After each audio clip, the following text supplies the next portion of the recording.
reasons.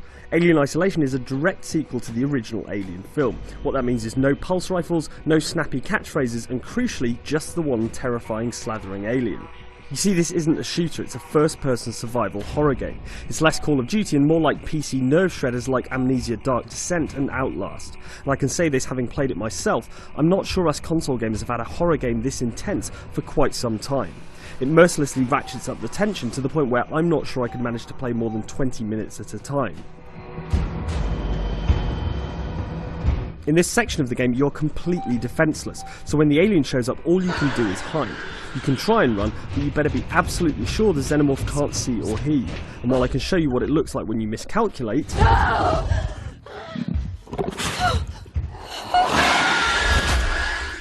you kind of have to be playing it for yourself, preferably in a darkened room with headphones, to get the full effect. Airlock pressurization 75% complete.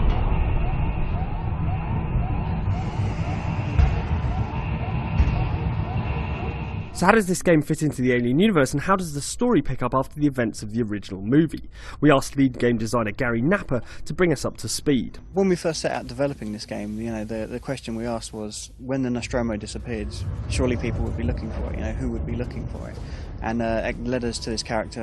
What's really impressive about Alien Isolation is the lengths the team have gone to make the game authentic. People bang on about immersion in games all the time, but Creative Assembly doesn't just have to make it feel like you're in the game, they have to make it feel like you're in the movie's universe at the same time.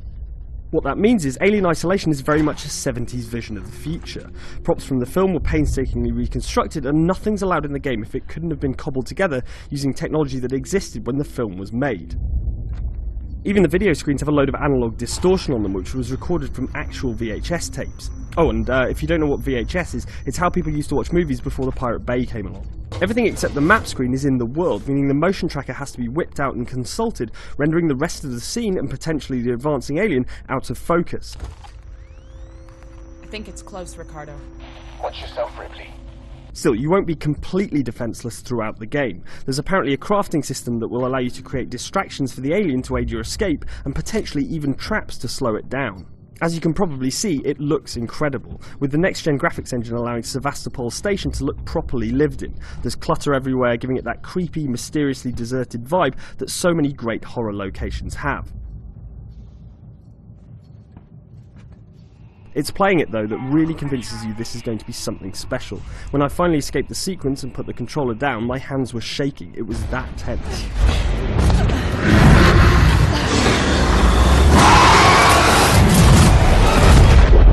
Airlock opening. Stand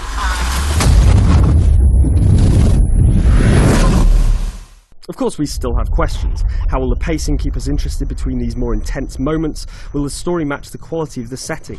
And will those other threats Gary mentioned be as entertaining and exciting to evade? Regardless, what's immediately clear is that this is as much a labour of love as Gearbox's game was a soulless rush job. This should do it.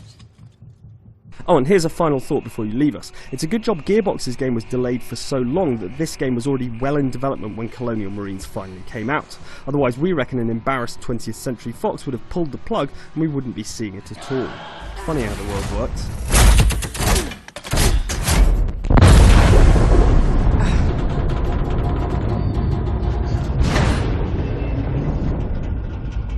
If you enjoyed this look at a brand new Xbox One game, please do like and subscribe for loads more on new games in 2014. Thanks for watching, and we'll see you next time on Outside Xbox.